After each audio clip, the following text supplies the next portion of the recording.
This is so beautiful to see. YouTube getting karma in the community notes on Twitter after such a tone-deaf tweet they made about ASMR channels, when the irony just explains itself. For those not in the know yet, they have been doing a bizarre crackdown on ASMR channels, especially those based in the VTuber scene. There seems to be this sense of hatred towards them they have lately, and it's beginning to look very similar to Twitch's treatment of VTubers in general, if it hasn't already. At this point, if both platforms don't continue to make efforts to try to take VTubers seriously, I ask this question: where do we go from here, and how can we do something about it? I'm gonna break down my 2 cents on why these ASMR VTubers are being targeted. Hi, my name is Yui Tachibana, a degenerate VTuber who wants to be your sunshine. So why are these channels being targeted? And first and foremost, what constitutes as ASMR? Typically, an ASMR video or stream tends to have a quiet voice in many of them, usually meant to calm the listener to a state of relaxation, using noises such as popping, ear cleaning, snuggling you, whatever it may be. There is ASMR content for everyone in that landscape.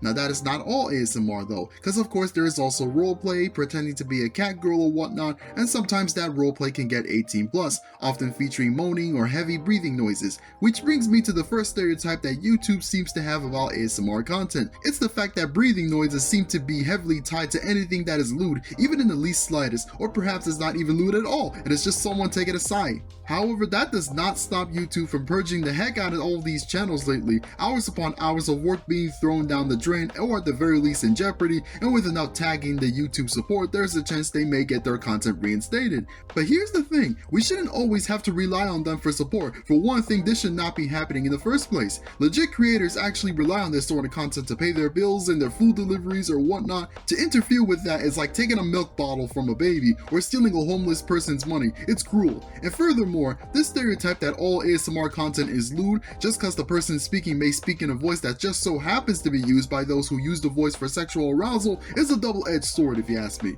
And for what it's worth, there exists a lot of good ASMR content out there who deserve props where it's due. I mean, Fauna's ASMR needs no introduction. Fallen Shadow got her start as an ASMR artist, and look where she is now, one of the most beloved lollytubers the VTuber scene has to offer. Darling Strawberry, for all the wholesome tweets and streams she does, is also a great ASMR artist herself. Heck, she already got enough to deal with having fake music companies targeting her for music they don't even own. In other words, YouTube system has been outdated for well over a decade now, and it's sadly looking like they're going to leave it as is, cause why expect them to change anything now? Not too long ago, one of the most recognizable ASMR artists, Cottontail, had to deal with her channel being removed despite having no nudity or sexual content. She is also one of many channels listed in the community notes for YouTube's god-awful tweet, where the comments also just roasted them to death. Just look at all of us, united in this nasty treatment of creators who just want to work behind a mic and a computer screen to get by.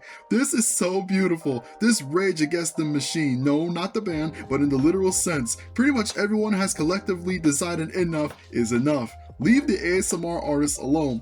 Heck, there exists whole playlists out there that feature nudity that somehow slips by YouTube's data space, and they do nothing about it. There was a whole clip from Secret Diary of a Call Girl that had over 200 million views with the most lewd thumbnail you can imagine, and that somehow stuck around for years. Meanwhile, good luck VTubers on having an ASMR stream up for more than a month. Even worse, that's just the tip of the iceberg. Recently, there's been this whole wave of AI channels that SaberSpark talked about recently regarding cat videos with gore and body parts being shown. That's being constituted as child friendly. Yep, we're going down that route. Anything animated to them is all kid stuff. Good God, does South Park and Happy Tree Friends not touch anything? Apparently not. So, where do the ASMR artists stand? Well, it's not like ASMR content is completely banned, but the way they're going about things is very sus, and this tweet does not help their case. So let it be known, if you're gonna be doing ASMR content, it's gotta be so clean that even babies can listen to it. We're about to be hearing bedtime lullabies up in here, unless, hey, you're into that sort of thing? In that case, more power to you. We all got our mommy VTubers that we simp for. I know I do.